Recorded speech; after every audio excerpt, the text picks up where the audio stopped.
Hikima TV. Ku danna subscribe, sannan sai ku danna alamar ƙararrawa domin samun sabbin shirye-shiryen Hikima TV da zarar mun ɗora. Assalamu alaikum wa rahmatullahi wa barakatuhu. ‘Yan uwa, barkanmu da sake kasancewa a wannan channel mai albarka Hikima TV. Idan kai sabon zuwa ne baka yi subscribe ba, muna roƙon ku danna subscribe, sannan ku danna ƙararrawar sanarwa, sai ku danna all ɗin nan domin samun sabbin shirye-shirye a koda yaushe. Kada ku manta ku ci gaba da kasancewa da Hikima TV a kowane lokaci. Sannan kuma muna mai sanar muku da muna da group na WhatsApp da kuma Facebook page. Da haka idan kun shigo channel ɗin sai ku ja daga gefen nan sama ku shiga about, a nan za ku gansu. Akwai Facebook page wanda shafi ne a dandalin Facebook, sannan kuma akwai WhatsApp group 01, akwai group 02, akwai group 03. Dukkaninsu group ne waɗanda suka danganci abubuwan da muke koyarwa a nan. Don haka za ku iya joining ɗinsu. Idan kun yi, to da zarar mun ɗora abu kai tsaye za a sanar da ku a cikin wannan group ɗin. Saboda haka ku ci gaba da kasancewa da mu. So kamar da yadda kuka sani kuma koyaushe muke sanar da ku kan cewa a yanzu alhamdulillah wannan channel mun kai matakin da za su fara biyan mu idan har mun samu haɗin kai daga wajen ku. Hanyar da za su biya mu ita ce ta hanyar kallon tallar su da suke saka mana a cikin kowane bidiyo.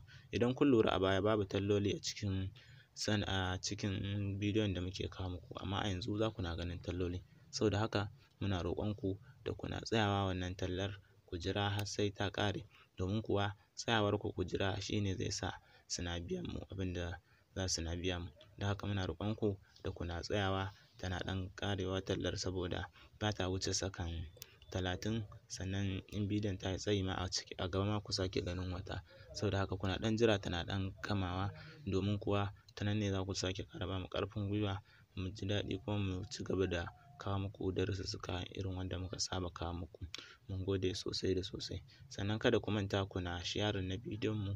Idan kun ga bidiyo mun ɗora muku, to kuna sharing domin wasu su amfana. Sannan kuma ku ci gaba da yin liking akan bidiyo, domin a gaskiya liking shine yake nuna mana kan cewa kuna son wannan abin da muke yi. Saboda haka ku ci gaba da yi mana liking akan kowane bidiyon mu, domin muna jin daɗi kuma mun san kuna son wannan bidiyo da muke. Saboda haka mun gode. So darasin mu da za mu yi a yau shine darasi akan yanda za ku maida browser wayar ku ta koma ta kwamfuta. So kamar da yadda kuka sani, idan kuna karanta wasu abubuwan ko kuma kuna sauraron irin wasu darussukan ko yanda za a yi wani abubuwan a wasu website ɗin, to za ku ji an ce ka maida browser ka desktop. Duk da na san wasu da dama sun riga da sun san wannan hanyar da za ku maida browser ku ta zama ta kwamfuta. So amma duk da hakan wasu ba su sani ba, domin kuwa an mun tambayoyi akai. Hakan ne ma yasa na ga ya dace na yi darasi akai, domin waɗanda ba su sani ba yanzu su sani, waɗanda kuma suka sani shikenan sun sani. Saboda haka idan kuna browsing a wani lokacin za ku ga an ce ku maida wayar taku desktop, ko kuma sai ku ga shafin da kuka shiga ya ƙi buɗe muku full, ku ga sauran abubuwan da aka ce muku a bayanin da aka muku, a ce za ku ga abu kaza ya fito daga gu kaza, amma sai ku ga ba ku gan shi ba. Gashi dai browser da wancan ya faɗa muku ita kuke amfani da ita, amma sai ku ga babu wannan abin da aka faɗa. To wannan sai kun maida ta desktop sannan za ku ga wannan. To hakan ce ta sa muka ga ya dace mu nuna muku yadda za ku mayar da ita desktop. Duk da wasu sun riga da sun sani, ba abu ne mai wahala ba.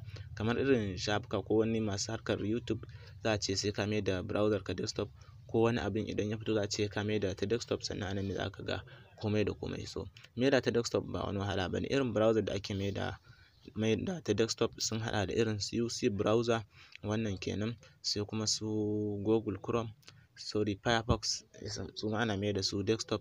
Sannan akwai su PXP nan, wannan browser wanda take zuwa kan Android.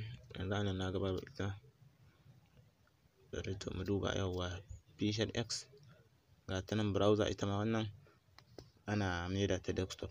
So amma yanzu kawai za mu muku misali ne da wannan browser, wato Google Chrome kenan, saboda ita ce tana kan kusan kowace waya. Wannan ita ake kira da Google Chrome kenan browser. To za mu shige ta kamar haka.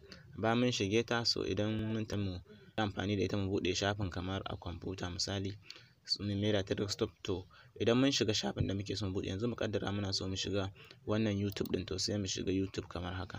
Idan mun buɗe ya buɗe, so wannan kun ga a tsarin desktop ɗin ma take, ta koma tsarin a desktop ɗin take, a tsarin na kwamfuta take. Amma duk da hakan bari mu sake shiga kamar yadda kuka sani kun shiga, ko kuma bari mu fito daga wannan sai mu koma wata daban don tana cikin tsarin desktop ɗin. To sai mu shiga misali wannan Firefox ɗin. Idan mun shige ta kamar haka, so kamar yadda kuka sani haka dai ita irin wannan browser take. Saboda haka misali mu shiga YouTube. To idan YouTube mun shige shi sai mu jira shi ya buɗe kamar yadda aka sani yake. To za mu jira shi ne.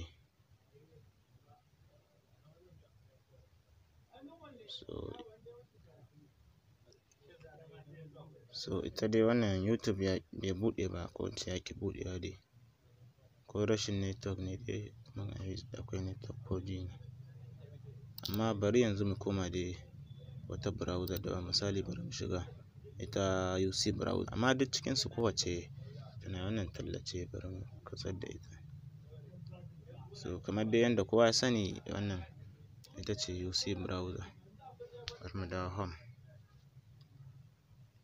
Dan tsaya nan da take da ke na buɗe data kunna screen loading shine yasa. Misali bari in shiga YouTube, gashi na shiga. To misali ita ma dai wannan a desktop ɗin take.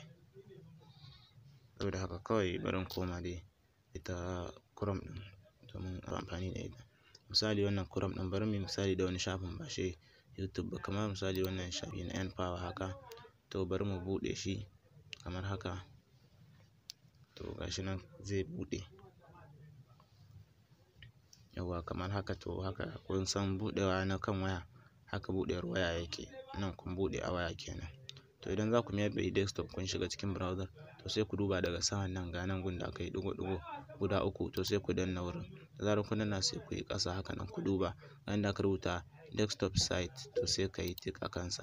Da zarar ka yi tick, to za ta yi loading. To da zarar ta gama loading, yanzu gashi nan ta buɗe ma kamar yadda shafin zai buɗe a kwamfuta. Kun ga duk cikin pejin gabaki ɗaya sun sa a peji guda ɗaya gashi nan. Wannan wurin da an yi ƙasa can za ku gan shi, so yanzu gashi nan sun muku yana. Idan misali ka yi tick ka shiga, gashi nan dai ta buɗe ta yi full screen. Kun ga kamar yadda tsari take a kwamfuta, haka take nuna muku. Kun ga nan login daban, nan ma wajen register daban. Sorry, nan ɗan bayanin su daban, nan register da maimakon. Amma idan yanzu misali kuka mayar da shi tsarin, kuka cire desktop ɗin, to bari ku ga idan an cire desktop ɗin abin da zai koma. Kun ga yadda ya koma, shafin ya yi kankanta, ya yi ƙasa. Amma idan ka mayar da shi desktop, to anan za ka ga komai raɗau. Shi yasa wasu abubuwan idan za ku yi sai a ce sai ka mayar da browser ka desktop, domin kuwa wasu abubuwan ba za ka gan su ba sai ka mayar da ita desktop. Wasu abubuwan kuma ba sa bayyana sai an mayar da ita desktop. Saboda haka duk wanda yake cin karo da irin abubuwan da ake cewa ka mayar da browser ka desktop, to wannan ita ce hanyar da za ka mayar da browser ka desktop. Idan ka mayar da ita ta kwamfuta kenan, to za ta buɗe maka komai lafiya ƙalau, babu wata matsala. Amma ba iya shafi ko kaɗai ba, kamar Facebook ma da sauransu. Bari mu gwada da Facebook. Shi ma kamar shi misali in ka shiga koma ina ne, in dai browsing za ka yi akan wayar taka, to za ka iya mayar da ita desktop. Idan ka mayar da ita desktop, to sai ta koma ta zama desktop ɗin kenan. Yanzu kamar nan kun ga tana side na waya kenan, side na waya. Gashi nan haka ba desktop ba. Amma idan bari mu mayar da shi desktop ɗin, ku ga ƙarin misali ne kenan. Idan mun danna haka, to bari ku ga ya gama loading, za ku ga ya buɗe ya yi babba kamar a kwamfuta. To kun ga tsarin Facebook ɗin ya canja, ba kamar yadda yake a waya ba, kamar yadda kuke gani a kwamfuta, so haka ya koma. To shi yasa na nuna muku wannan hanyar, domin mutane da dama suna son irin wannan, ko kuma suna ji ana cewa idan za ka yi abu to ka mayar da ta desktop site. Kamar misali masu harkar YouTube, idan za ka ɗora wani abu sai a ce sai ka mayar da ita desktop site, ko idan za ka ga wasu abubuwan sai a ce sai ka mayar da ita desktop site. To wannan shine yanda aka mayar da ita desktop site.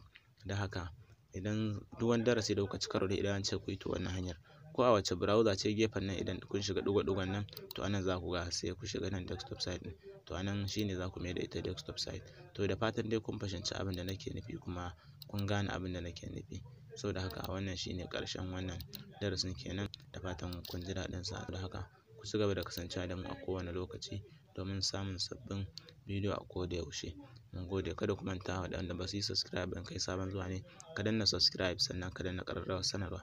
domin samun sabbin shirye-shiryenmu a koda yaushe. Kuma kada ku manta ku yi sharing domin wasu su amfana, sannan kuma kuna liking akan bidiyon mu. Mun gode.